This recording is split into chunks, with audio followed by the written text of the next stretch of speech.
राधा अपने गांव में अकेली रहती थी। उसके घर के पीछे एक पुराना सुनसान कुआं था जिसे लोग भूतिया कुआं कहते थे। गांव के बड़े बुजुर्गों का कहना था कि उस कुएं में एक आत्मा का वास है। किसी ने कई साल पहले उस कुएं में छलांग लगाकर अपनी जान दी थी।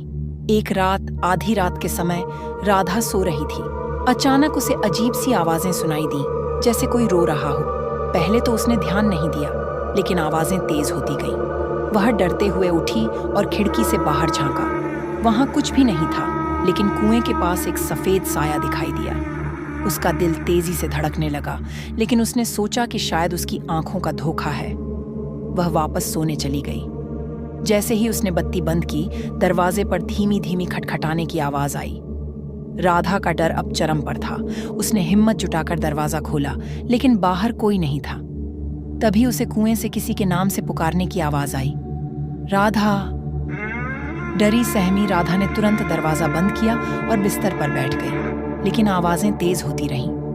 उसने पूरे गांव को इस बारे में बताया, लेकिन लोग इसे उसका भ्रम समझते थे।